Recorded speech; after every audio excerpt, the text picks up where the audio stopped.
Hello and welcome to the Reimagine podcast. I am so honored and excited to be with my dear friend, Sean Brennan of the Brain Food Project, Brain Food Garden Project, as he shares his wisdom, his journey, and his insight. Welcome, Sean. Thank you very much. It's a pleasure to be here. Wonderful. So the way that we kind of do things on the Reimagine podcast is to allow you to just kind of share who you are and what you're reimagining in the world with our listeners so that they can really get a sense as to who they're going to have the pleasure, the honor of spending some time with over the next couple of minutes. So just please feel free to share yourself in a way that touches, moves, and inspires our listeners. Great. So you want me to start? Okay.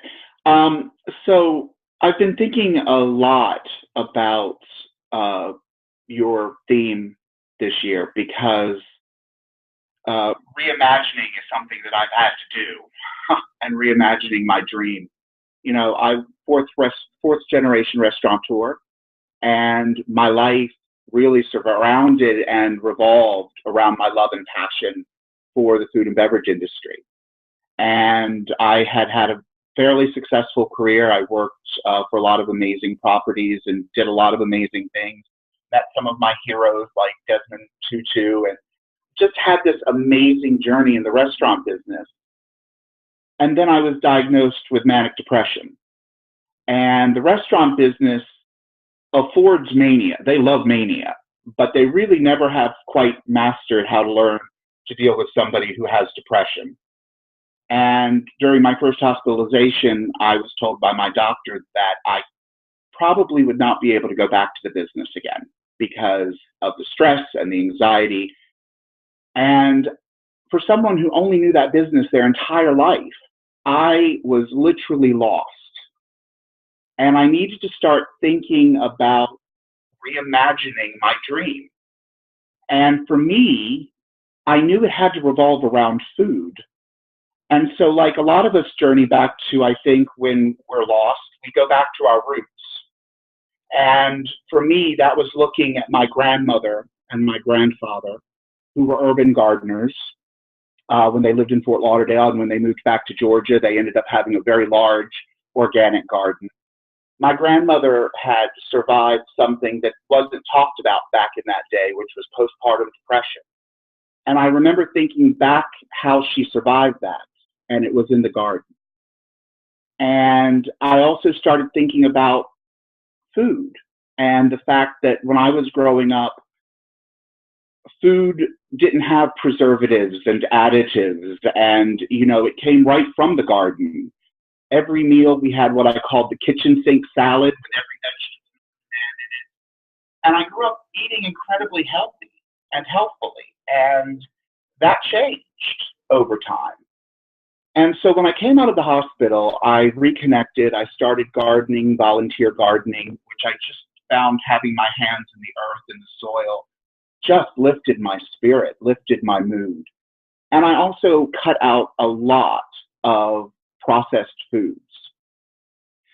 So by the time my second hospital stay came around, which sometimes it takes a couple of times to learn a lesson, right? I realized that I needed to really concentrate on those two issues to give back to my community. I knew that I needed to speak with candor about my illness, and I knew that I needed to find a way to use food to give back to my community, which became the mental health. And so I started to dialogue with myself during that second hospitalization. And when I was looking down from every day after we had lunch, I would take my cup of hot tea back into my room. And I would look down at this empty concrete space. And I started to plant a garden in that space in my mind. Every day I'd plant a different crop.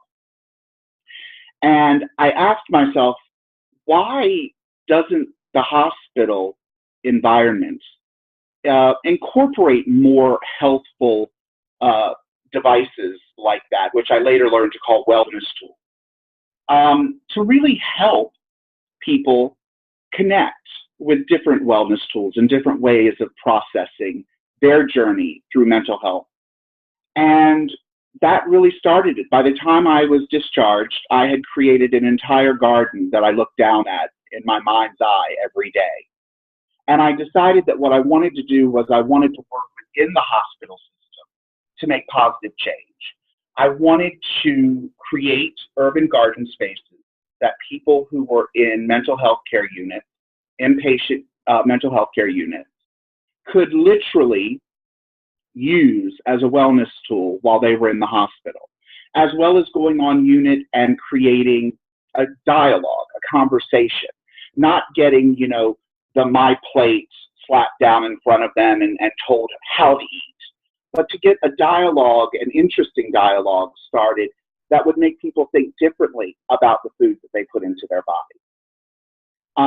So that's how my journey started. It started with a passion for food, which I've always had, and realizing that I wasn't going to get to continue to do something that I love anymore.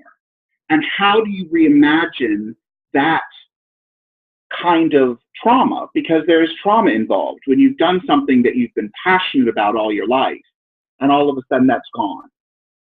So Brain Food Garden Project basically came out of that. And it's been a long journey, and we are now really starting to make progress. And that's exciting. Beautiful. Thank you for just sharing with us the journey of what it took. I can only imagine. I think a lot of us, some of us, how do I say this? Look at these moments when we're told that, whether it's an accident, you'll never be able to play football again, or whether it's, a diagnosis or something like a core part of your identity, a core part of your narrative gets taken from you or gets short-stopped, and you have to then say, what do I do now? Where do I turn to? How do I move forward? So I know those who are listening right now are really really being inspired and probably having their wheels turning if they're in this moment right now that you're speaking of. It's kind of like where you've been walking a certain line and there's like a fork in the road, you know what I mean? And maybe the fork says go left, go right, and some people are just standing there. Maybe I won't go anywhere. Maybe I'll just stay here and freeze. And you began on a journey. Now, I'm very interested in what was one key lesson that you want to share with our audience about everything that you learned in terms of, that journey? I think it's important for us to not only know where, because you've spoken right now about, that it hasn't been easy, but I'm interested in what is the journey from that moment of the idea into developing the idea, even if it hasn't fully been, launched yet in the world. What was that journey from the moment of having it to taking it further, and what is one key lesson that you've learned along the way that you'd like to share with our audience today? Well, there's a lot. First of all, when I got out of the hospital after my second hospitalization, I started to learn about this movement called the consumer that started back in the 60s, around the same time as the women's liberation movement, the LGBTQ and the civil rights movement. And it was about changing the perspective in hospitals to be more person-centered, right? That was what their objective and goal was. And that movement later turned into what's now known as the peer movement. So I went back to school to become a mental health peer advocate, because I decided that one of the things that was lacking in the mental health community was this type of organization that would not only be for peers, but managed and operated by peers. And so Brain Food Garden Project intends to be a solely operated organization that is managed for peers by peers.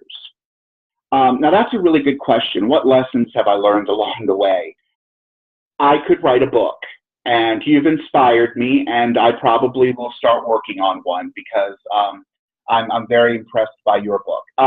But I will say one of the greatest lessons that I've learned is that you have to know what your weaknesses are. You can't go through life feeling like you have to be a Renaissance person, right? I mean, school kind of teaches us that, you have to be good at math, you have to be good at science, you have to be good at art and literature and all of it to succeed. But not every human being is a Renaissance person. And so I started to really take and observe and think deeply about what my restrictions are, the things that hold me back, the things that I'm not great at. And one of the things that I ended up really discovering on that journey was that partnership is a blessing. And so for me, I started, when I opened myself up to the universe that way, I started to get amazing people come into my life that filled in those little tiny holes that I have. Intervine, which is an amazing organization in New York, run by Toby Shepherd Block. The Hope Project. I just was invited to be a part of this School of Visual Arts Master's program by two of my partners that both teach a course in changing the world through product design and management. And they have chosen Brain Food Garden Project to be their class project for this coming term. By opening myself up, by realizing and owning what I wasn't great at, the universe said, okay, here you go. I'm going to plug these people into your life, and you're going to really develop strong relationships with these people, and you're going to move forward. And so that's been really one of my biggest lessons is, it takes a village. I mean, it truly takes a village, and no man stands alone, or woman, or human being, person, whatever. We all need each other. And so developing strong partnerships is certainly what has connected for me, I think, the most. Yes, absolutely. You're speaking my language, because I think that that is something that many people don't realize when it comes to moving any idea, goal, dream forward, that you will not be able to do it alone. You can probably get into your little tool shed and design all by yourself and pontificate and explore and fantasize, but at some point you have to bring it out into the world and combine it with other people if you truly want to go further and farther in a bigger and bigger way. And in fact, you start to realize, oh my gosh, this is actually exciting. It's actually more fun when I'm able to dance with other people. It's more fun when dreams dance together. I mean, that's one of the biggest lessons that I've learned as well. So I'm so thankful that you brought that to the forefront, because it's a secret that many people don't know, because we have this narrative of the lone wolf, the person who just does it all themselves. And that's great. But in this day and age, we're so connected. It's not very smart to try to launch everything by yourself. Of course, it is smart to kind of, in the beginning, to incubate, hold it within, really get clear with your intentionality and your vision, and then you start to align with other people who can help to enhance that vision and also bring that vision to life in a way that you could have never imagined. Ever imagined. So thank you for bringing that keen insight, because those of you who are listening now who may be toiling by yourself, it's time to get synced up. It's time to take Sean's advice, and it's time to get connected and just start off with one person and then see where it goes from there. Wouldn't you say? Absolutely. And for me, the other thing I think that really made all of it happen was I really started to listen to my teachers. And Don Miguel Ruiz, who wrote The Four Agreements, his very first agreement is be impeccable with your word. And that also really helped me move forward. I believe that above all else, that you have to come at life with your story, honestly, speaking with total and utter candor. And when you're able to do that, everything frees up as well. Completely agree. My culture of origin, I'm an Igbo woman, born in Nigeria, raised in New York, and my mother always told me about that. Our power is in our word and our ability to speak that word and hold and honor the words of others. Even if they don't want to honor their word, you have to honor and understand the power of the word. And when you don't honor your word, you actually lose power. You weaken your position and your relationship with yourself and others. And so absolutely being impeccable with our words, and especially realizing that when we speak about our goals and dreams, that has so much weight. And when we speak about it and honor it, everything changes. Yeah, clear intention, definitely. Yeah. So speaking about clear intentions and the power of the word, it would be wonderful for you to share with us some words for how people can get in touch with you, those dreamers, doers, and reimaginaries who may want to learn about how to launch their own projects, maybe collaborate with you, or just maybe get more information about the mental wellness movement, the peer movement. How do we reach you and find out more? Well, there's my website, brainfoodgp.org. But of course, we live in a social media world, and so you can find me and Brain Food Garden Project on Facebook and Twitter and Instagram. We just started a YouTube page. So there's lots of ways that you can reach out and share your stories with me.